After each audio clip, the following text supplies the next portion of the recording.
ফুটবলের ইতিহাসে এমন দুজন খেলোয়াড় এসেছে যাদের পায়ে বল থাকলে পুরো পৃথিবী থমকে দাঁড়াতো।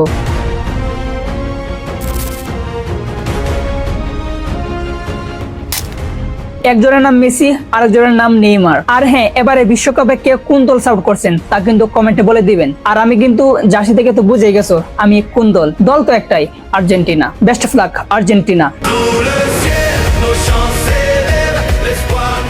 ফুটবলের ইতিহাসে এমন দুজন খেলোয়াড় এসেছে যাদের পায়ে বল থাকলে পুরো পৃথিবী থমকে দাঁড়াতো। একজনের নাম মেসি, আরেকজনের নাম নেইমার। একজন জন্মেছিলেন আর্জেন্টিনার ছোট্ট শহরে, অন্যজন ব্রাজিলের এক দরিদ্র পরিবারে। দুজনের স্বপ্ন ছিল একই, বিশ্বকাপ। কিন্তু ভাগ্য দুজনের জন্য লিখেছিল দুরকম গল্প। একজন শেষ পর্যন্ত ছুঁয়েছিলেন ফুটবলের সর্বোচ্চ শিখর,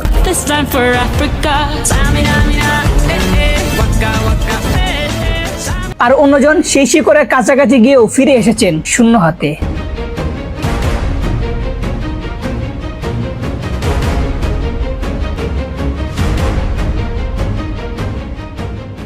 এটি শুধু ফুটবলারের গল্প নয়, এটি স্বপ্ন, সংগ্রাম, বন্ধুত্ব, বিশ্বাসঘাতকতা, কান্না আর অপূর্ণতার এক মহাকাব্য।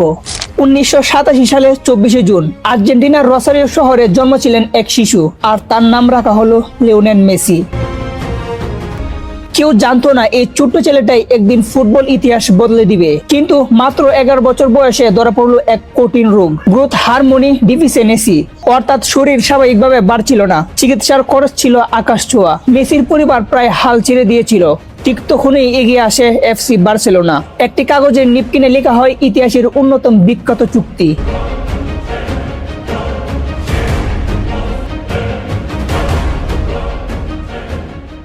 অন্যদিকে ব্রাজিলের ছোট্ট নেইমার ফুটবল খেলেছে খালি পায়ে। তার পরিবারের কাছে চিকিৎসার চিন্তা নেই, কারণ খাবার জোগাড় করাই ছিল বড় যুদ্ধ। একজন নড়ছিল শরীরের সঙ্গে, আর অন্যজন নড়ছিল দারিদ্র্যের সঙ্গে।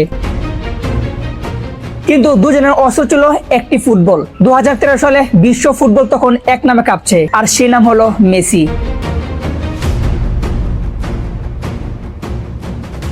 4টি ব্যালন ডি'অর জয় করে তিনি প্রায় অপ্রতিরোধ্য। ঠিক তখনই বার্সেলোনায় এলেন ব্রাজিলের বিশ্ববালক নেইমার। অনেকেই বলছিল একদল মেসি আর নেইমার, এটা কি আদৌ সম্ভব? কিন্তু যা ঘটেছিল তা ইতিহাস। পরে যোগ দিলেন লুইস সুয়ারেজ। জন্ম নিল ফুটবলের সবচেয়ে ভয়ঙ্কর আক্রমণবাগ মেসি, সুয়ারেজ, নেইমার। তাদের খেলা দেখে মনে হয় যেন ফুটবল একটা ভিডিও গেম। ডিফেন্ডাররা শুধু দেখতো আর তারা গোল করতো। 2014 সাল থেকে 2017 সাল, এই 3 বছরে এমএসএন ইউরোপকে শাসন করছে। হাজার হাজার দর্শক শুধু একটি কারণে টিভির সামনে বসে থাকতো, মেসি ও নেইমারের জাদু খেলা দেখার জন্য।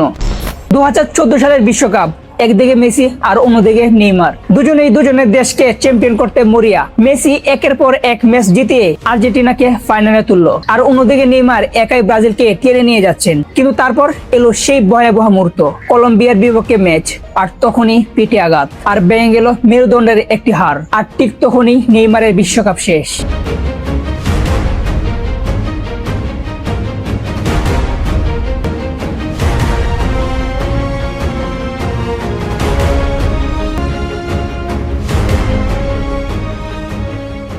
সে রাতে পুরো ব্রাজিল কেঁদেছিল। ঠিক কয়েকদিন পর মেসি ফাইনালে জার্মানির বিপক্ষে একটি গোল, শুধু একটি গোল, তাহলে ইতিহাস বদলে যেত। কিন্তু তা হলো না। মারিও গুৎজের গোল। আর ঠিক তখনই আর্জেন্টিনা হারলেন, মেসি কাঁদলেন, নেইমার কাঁদলেন, দুজনের স্বপ্নই ভেঙে গেল।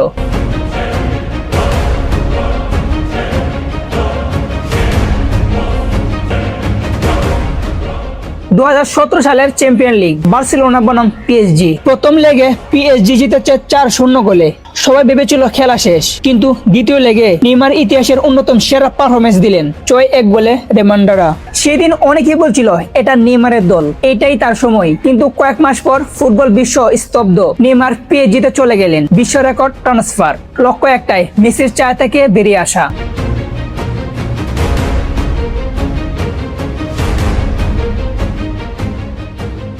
2018 2021 সালে ফুটবল আবার তাদেরকে এক করলো। পিএসজিতে একই জার্সিতে খেলেন মেসি ও নেইমার, কিন্তু ততদিনে ভাগ্যের চাকা ঘুরে গেছে। 2021 সালে মেসি জিতলেন কোপা আমেরিকা, 2022 সালে মেসি জিতলেন ফুটবল বিশ্বকাপ। ফাইনালের পর পুরো পৃথিবী দেখলো একজন মানুষের 20 বছরের অপেক্ষার অবসান। কিন্তু একই সময়ে নেইমার আবারও বিশ্বকাপ হারিয়ে কান্না করছেন। ক্রোয়েশিয়ার বিপক্ষে সেই রাত অতিরিক্ত সময়ে গোল করেছিলেন, ভাবছিলেন এবার বুঝি সব শেষ, কিন্তু ভাগ্য আবার তাকে ফিরিয়ে দিল।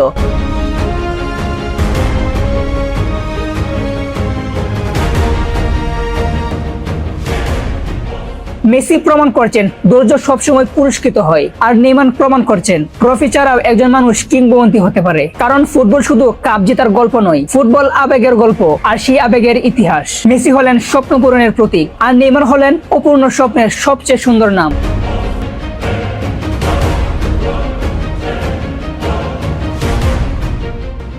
আর হ্যাঁ, এবারে বিশ্বকাপে কে কোন দল সাপোর্ট করছেন তা কিন্তু কমেন্টে বলে দিবেন। আর আমি কিন্তু জার্সি থেকে তো বুঝে গেছো আমি কোন দল, অলওয়েজ আর্জেন্টিনা। দল তো একটাই, Argentina. Best of luck Argentina.